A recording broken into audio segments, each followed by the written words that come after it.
Hello friends, this is Sagar Gupta and welcome to the Parcham classes. आज हम Laxmikanth book की chapter 4, chapter 5 and chapter 6 पे based MCQs को discuss करेंगे। So before we start with our today's MCQ, सबसे पहले हम अपना प्रीवियस डे क्वेश्चन देखते हैं। क्वेश्चन क्या था? Which one of the following correctly describes the fourth schedule of Indian constitution? Option A, it contains the schemes of distribution of power between union and states. Option B, it contains the language listed in the constitution. Option C, it contains the provisions regarding the administration of tribal areas. Option D, it allocates seats in council of states. So इसका सही answer था option D, और बहुत सारे लोगों ने comment box में सही आंसर टाइप किया है। सो इसके लिए आप सभी को कॉन्ग्रेचुलेशन। ठीक है, सो फोर्थ शेड्यूल में क्या लिखा है कि किस स्टेट को राज्यसभा में कितनी सीट्स मिलेंगी, ये चीज कहाँ लिखी है? फोर्थ शेड्यूल में। ओके, सो हम स्टार्ट करते हैं अपने आज के एमसीक्यूज के साथ। पहला MCQ, what was the exact constitutional status of India on 26 of January 1950? यानी कि 26 जनवरी 1950 को भारत की वास्तविक संवैधानिक स्थिति क्या थी? ये इस साल के प्रीलिम्स में पूछा जा चुका क्वेश्चन है, यानी कि 2021 प्रीलिम्स में इसे पूछा गया है।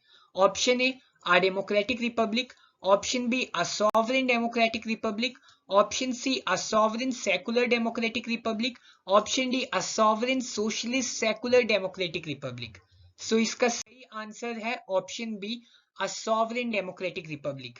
क्योंकि जब हमारा कॉन्स्टिट्यूशन बना था तब हमारे प्रियम्बल में केवल ये 3 वर्ड ही लिखे थे, सॉवरेन डेमोक्रेटिक रिपब्लिक। ठीक है, बाकी के जो 2 वर्ड्स हैं यानी कि सोशलिस्ट और सेकुलर वर्ड, वो ऐड किया गया 42nd कॉन्स्टिट्यूशनल अमेंडमेंट एक्ट 1976 द्वारा। ठीक है, सो सही आंसर है option B. Second question, which of the following committee broadly accepted language as the basis of reorganization of states? Option A, SK Dhar committee. Option B, Faisal Ali committee. Option C, JVP committee. Option D, Soren Singh committee. So इसका सही answer है option B, फजल Ali committee. और इस committee ने अपनी report submit की थी दिसंबर 1953 में।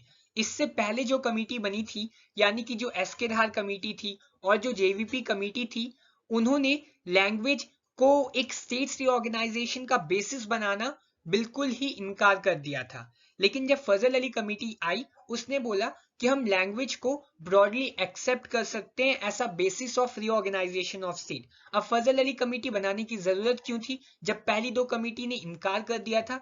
इसलिए जरूरत थी क्योंकि अक्टूबर 1953 में पहला लिंग्विस्टिक स्टेट इंडिया का बन गया था जिसका नाम था आंध्र प्रदेश। और ये सरकार ने अपनी खुशी से नहीं किया था, वो किया था दबाव में। क्यों? क्योंकि एक एक्टिविस्ट थे जिनका नाम था पोत्ती श्रीरामुलु, उनकी डेथ हो गई थी हंगर स्ट्राइक से, और वो हंगर स्ट्राइक आंध्र प्रदेश की डिमांड के लिए था। ठीक है, सो जब आंध्र प्रदेश बना तो बाकी जगह से भी डिमांड आने लगी कि अब हमको भी लैंग्वेज के बेसिस पे स्टेट बनाना है। और इन सब चीजों को देखते हुए फिर सरकार ने फजल अली कमेटी बनाई, जिसने फाइनली कहा कि लैंग्वेज को हम एक्सेप्ट कर सकते हैं ऐसा criteria for reorganisation of states. And जहां तक बात है ऑप्शन डी की सोरेन सिंह कमेटी, सो सोरेन सिंह कमेटी कहीं से भी रीऑर्गेनाइजेशन ऑफ स्टेट से रिलेटेड नहीं है। ये किस चीज से रिलेटेड है? ये फंडामेंटल ड्यूटीज से, और इस कमेटी के रिकमेंडेशन के अकॉर्डिंग ही फंडामेंटल ड्यूटीज को कॉन्स्टिट्यूशन में पार्ट 4A में ऐड किया गया था। ठीक है, question number 2, union territory of Delhi was redesignated as the national capital territory of Delhi by option A, 42nd Constitutional Amendment Act of 1972. Option B, 44th Constitutional Amendment Act of 1976. Option C, 69th Constitutional Amendment Act of 1991. Option D, 86th Constitutional Amendment Act of 2002. So इसका सही answer है option C, 69th constitutional amendment act of 1991। ठीक है, और जहां तक बात है 42nd कॉन्स्टिट्यूशनल अमेंडमेंट एक्ट की, तो इसने बहुत सारी चीजें की थी, और एक इंपॉर्टेंट चीज ये की थी कि इसने फंडामेंटल ड्यूटीज को ऐड किया था हमारे कॉन्स्टिट्यूशन में। और जहां तक बात है 44th कॉन्स्टिट्यूशनल अमेंडमेंट एक्ट की, इसने जो सबसे बड़ी चीज की थी वो ये था कि राइट टू प्रॉपर्टी को एलिमिनेट किया था from the list of fundamental rights. और जहां तक बात है 86th कॉन्स्टिट्यूशनल अमेंडमेंट एक्ट 2002 की, तो इसने क्या किया था? इसने राइट टू एजुकेशन को फंडामेंटल राइट बनाया था अंडर आर्टिकल 21A। सो ये सारी चीजें आपको याद रखने की जरूरत है। सो अब बढ़ते हैं क्वेश्चन नंबर 4 की तरफ। क्वेश्चन नंबर 4 क्या है? The ideals of justice social economic and political has been taken from, यानी कि जो न्याय के आदर्श हैं, सामाजिक न्याय, आर्थिक न्याय और राजनीतिक न्याय, ये जो सिस्टम है वो कहाँ से लिया गया है? Option A French revolution, option B Ireland, option C Weimar constitution, option D Russian revolution. तो इसका सही आंसर है ऑप्शन डी रशियन रेवोल्यूशन। और ये जो आइडियल्स हैं justice social economic and politically, exact डिक्टो कॉपी किया गया है प्रिएम्बल में। ऐसे ही वर्ड्स लिखे हुए हैं, justice social economic and political, और ये चीज कहां से ली गई है? रशियन रेवोल्यूशन से। ठीक है। Question number 5, with reference to India consider the following statements. ये यूपीएससी प्रीलिम्स 2021 का क्वेश्चन है, यानी कि इसी साल का क्वेश्चन है। 3 स्टेटमेंट्स हैं। पहला, there is only one citizenship and one domicile. दूसरा, a citizen by birth only one can become the head of the state, यानी कि केवल एक ऐसा नागरिक जिसका जन्म भारत में हुआ है वही भारत का राष्ट्रपति बन सकता है। तीसरा, a foreigner once granted the citizenship cannot be deprived of it under any circumstances, यानी कि अगर किसी विदेशी को हम भारतीय नागरिकता देते हैं तो एक बार नागरिकता दे दी तो उस नागरिकता से उसे कभी भी वंचित नहीं किया जा सकता। इनमें से कौन सी स्टेटमेंट्स करेक्ट है ये आपको बताना है। Option A 1 only, option B 2 only, option C 1 and 3, option D 2 and 3। So इसका सही आंसर है ऑप्शन ए 1 ओनली। पहला स्टेटमेंट पूरी तरीके से सही है, क्योंकि इंडिया में केवल वन सिटीजनशिप और वन डोमिसाइल वाला सिस्टम है। दूसरा स्टेटमेंट पूरी तरीके से गलत है, क्योंकि इंडिया में चाहे कोई भी नागरिक हो, अगर वो नागरिक है, चाहे उसका जन्म भारत में हुआ हो या फिर कहीं और, या फिर वो एक विदेशी था पहले बट बाद में भारतीय नागरिकता उसको मिल जाती है, तो वो भी प्रेसिडेंट बन सकता है। सो दूसरा स्टेटमेंट हमारा गलत है। और तीसरा स्टेटमेंट भी गलत है, क्योंकि इंडिया में अगर किसी को एक बार सिटीजनशिप दे दी जाती है तो उससे वो सिटीजनशिप वापस छीनी भी जा सकती है। ठीक है। सो तीसरा स्टेटमेंट भी हमारा गलत है। सो ऑप्शन ए 1 ओनली सही होगा। 6th question, consider the following statements about preamble. So प्रस्तावना के रिगार्ड्स में कुछ कथन दिए हुए हैं, वो हमें देखने हैं। पहला, it is a part of the constitution. Second, it has been amended only twice, उसको केवल 2 बार ही अमेंड किया गया है। Which of the statements given above are correct? Option A 1 only, option B 2 only, option C both 1 and 2, option D neither 1 nor 2। So इसका सही answer है ऑप्शन ए 1 ओनली। क्यों? क्योंकि प्रिएम्बल पार्ट है हमारे कॉन्स्टिट्यूशन का, ये तो क्लियर है।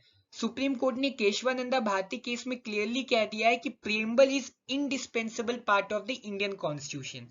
सो पहला स्टेटमेंट सही है। दूसरा स्टेटमेंट हमारा गलत है, क्योंकि प्रिएम्बल को आज तक केवल और केवल एक बार अमेंड किया गया है, और वो अमेंडमेंट हुआ था 1976 में via 42nd constitutional amendment act. उसके बाद कभी भी अमेंड नहीं किया गया। सो दूसरा स्टेटमेंट हमारा गलत है और सही ऑप्शन है हमारा option A 1 only. 7th question, the word sovereign implies, यानी कि जो शब्द संप्रभुता है उसका क्या मायने हैं, उसका क्या मतलब है। पहला, India is neither a dependency nor a dominion. Second, only authority of USA is above it, यानी केवल और केवल यूएसए इंडिया से ऊपर है और कोई नहीं। Third, India is free to conduct its own affairs. Option A 1 only, option B 2 and 3, option C 1 and 2 only, option D 1 and 3 only. So इसका सही आंसर है ऑप्शन डी 1 एंड 3 ओनली। पहला स्टेटमेंट सही है। सॉवरेन मतलब ही यही होता है कि हम किसी के ऊपर डिपेंडेंट नहीं है और ना ही हम किसी के डोमिनियन है। बट दूसरा स्टेटमेंट बिल्कुल गलत है। दूसरा स्टेटमेंट क्या बोलता है कि केवल और केवल यूएसए हमसे ऊपर है, कोई हमसे ऊपर नहीं है। सॉवरेन मतलब है कि हम सबसे ऊपर है, हमारे ऊपर कोई नहीं, हमारे ऊपर कोई अथॉरिटी नहीं है, हम अपने मन से डिसीजन ले सकते हैं, बीट इंटरनल और एक्सटर्नल। समझे? सो दूसरा स्टेटमेंट गलत है। तीसरा स्टेटमेंट बिल्कुल सही है। India is free to conduct its own affairs, चाहे वो आंतरिक मामले हो या फिर बाहरी, हम अपने हिसाब से डिसीजन लेते हैं, कोई और इन्फ्लुएंस नहीं डाल सकता, कोई और हमें फोर्स नहीं कर सकता। सो सही आंसर है option D 1 and 3 only. 8th question, economic justice as one of the objectives of the Indian constitution has been provided in the a preamble and fundamental rights, B preamble and DPSPs, C fundamental rights and DPSP, D none of the above। ये एक previous year question है। इसका सही answer है option B preamble and DPSP। So जहां तक बात है इकोनॉमिक जस्टिस यानी आर्थिक न्याय के बारे में, तो वो तो प्रीएम्बल में एक्सप्लिसिटली लिखा हुआ है जब हम बोलते हैं justice social economic and political. So यहाँ बात आ जाती है इकोनॉमिक जस्टिस की और ये चीज प्रीएम्बल में लिखी है। और जहां तक बात है डीपीएसपी की, तो डीपीएसपी का तो एम ही है इंडिया में सोशल एंड इकोनॉमिक डेमोक्रेसी को प्रमोट करना। सो सही आंसर है option B preamble and DPSP. And fundamental rights की जहां तक हम बात करें, तो उसका एम क्या है? उसका एम है पॉलिटिकल डेमोक्रेसी इंडिया में एस्टैब्लिश करना। इकोनॉमिक जस्टिस, सोशल जस्टिस, उससे तो वो बात ही नहीं करता। ठीक है। 9th क्वेश्चन, सिंगल सिटीजनशिप एकल नागरिकता in India has been taken from which country? So ये जो सिंगल सिटीजनशिप वाला कॉन्सेप्ट है वो कहां से लिया गया है इंडिया में? Option A USA, option B Britain, option C Canada, option D Africa. So इसका सही आंसर है ऑप्शन बी ब्रिटेन से। सो ये जो सिंगल सिटीजनशिप वाला सिस्टम है वो हमने कहां से लिया है? ब्रिटेन से। ये याद रखने वाली बात है। लेकिन ये जो सिंगल सिटीजनशिप हम इतनी बार बोल रहे हैं वो कहां लिखा हुआ है? ये चीज लिखी है आर्टिकल 9 में।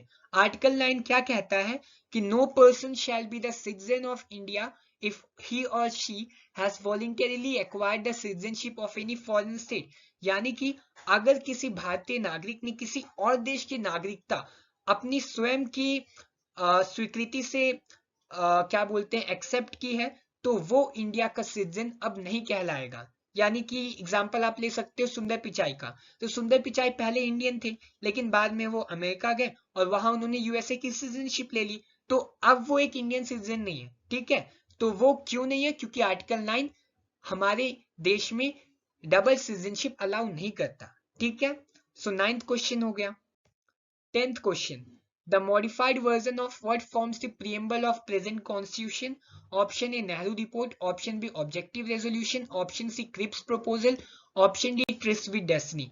इस क्वेश्चन को हमने पहले भी डिस्कस कर लिया है और इसका सही आंसर था option B objective resolution. Objective resolution को प्रेजेंट किसने किया था? पंडित जवाहरलाल नेहरू ने। और इस रेजोल्यूशन को कॉन्स्टिट्यूएंट असेंबली ने यूनानिमसली एक्सेप्ट किया था। यूनानिमसली मतलब हर एक मेंबर जो प्रेजेंट था उस दिन कॉन्स्टिट्यूएंट असेंबली ने उसको वो उस हर एक मेंबर ने ऑब्जेक्टिव रेजोल्यूशन को पास किया था, एक्सेप्ट किया था। ठीक है। 11th question, which one of the following schedules of the Indian Constitution lists the names of states and specifies their territories? So ये एक प्रीवियस ईयर क्वेश्चन है। पूछ क्या रहा है कि भारतीय संविधान में से किस अनुसूची में राज्यों का नाम सूचीबद्ध तरीकों से लिखा हुआ है? Option A first schedule, option B second schedule, option C third schedule, option D fourth schedule. ठीक है। ये एक इजी क्वेश्चन है क्योंकि हमने पूरी की पूरी ट्रिक पढ़ लिए कि कैसे शेड्यूल्स को याद रखना है। और इसका सही आंसर है option A first schedule. So first schedule में ये लिखा हुआ है कि हमारे देश में कितनी स्टेट्स हैं, कितनी यूनियन टेरिटरीज हैं, उनका क्या एरिया है, उनका क्या नाम है, ये सब कहाँ लिखा है? फर्स्ट शेड्यूल में, यानी पहली अनुसूची में। 12th question, choose the correct pair. ये एक मैच द फॉलोइंग टाइप वाला क्वेश्चन है। एक साइड में हमारे पास है दादरा एंड नगर हवेली, पुदुचेरी, सिक्किम, छत्तीसगढ़, और दूसरी साइड में हमारे पास है Bihar, Chogyal dynasty, Portuguese, France और मध्य प्रदेश। सो आपको सही पेयर डिसाइड करना है। ये समवट एक कॉम्प्लेक्स क्वेश्चन है, सो मैं आपको 10 सेकेंड एक्स्ट्रा दे रहा हूं, आप क्वेश्चन को देखो और सही आंसर पे कंक्लूड करो।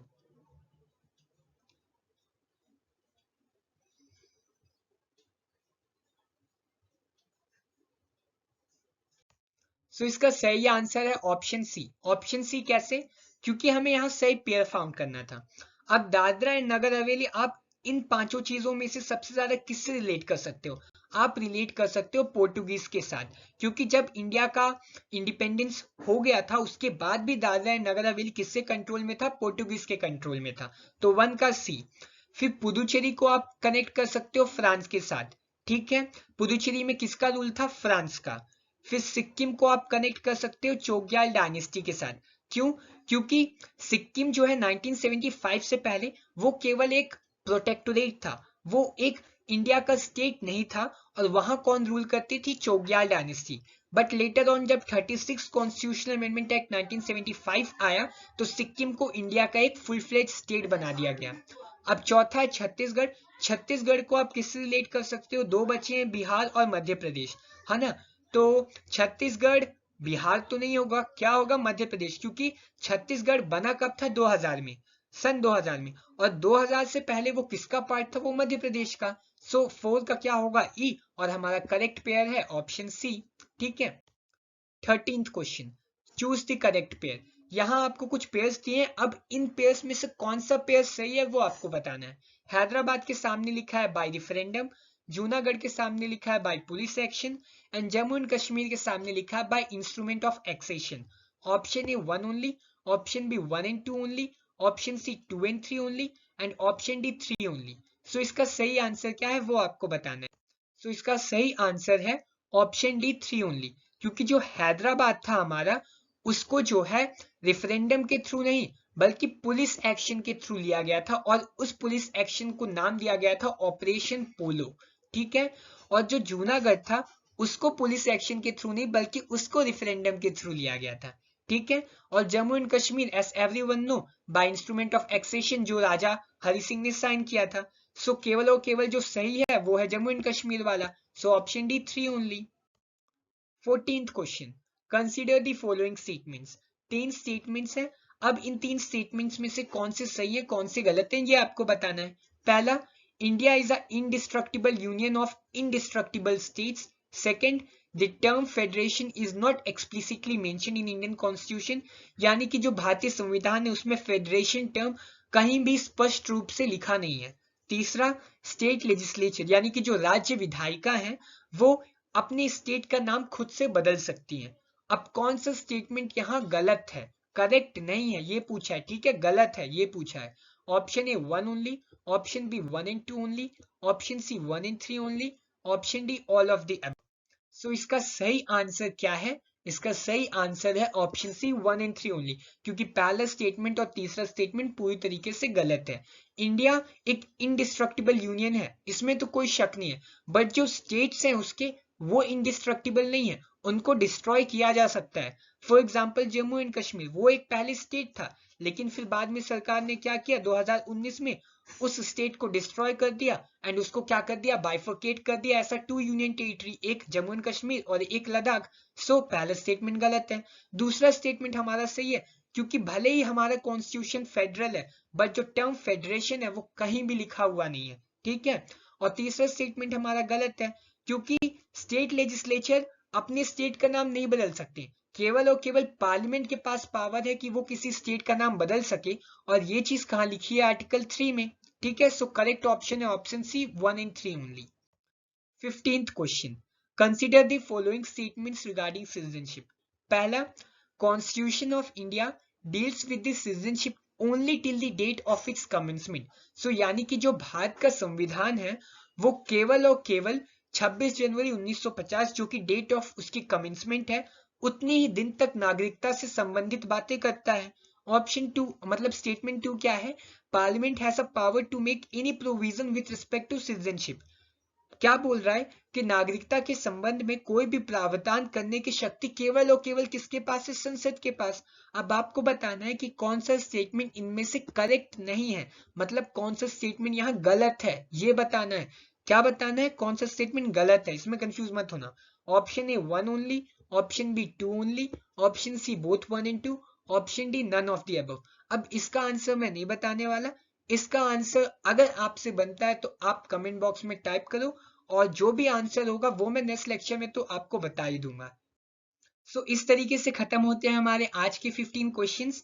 आउट ऑफ 14 क्वेश्चंस जो हमने आज डिस्कस किए आपसे कितने बने वो आप हमें कमेंट करके जरूर बताइए, और मिलते हैं नेक्स्ट क्लास में। नेक्स्ट क्लास में हम जो चैप्टर 7 फंडामेंटल राइट्स है उस पे बेस्ड एमसीक्यूज को डिस्कस करेंगे, और केवल हम आर्टिकल 12 से आर्टिकल 24 तक के ही एमसीक्यूज को डिस्कस करेंगे, और बाकी जो एमसीक्यूज होंगे फंडामेंटल राइट्स के रिगार्ड में वो हम नेक्स्ट क्लास में डिस्कस करेंगे। ओके, थैंक यू, मिलते हैं नेक्स्ट क्लास में, बाय बाय।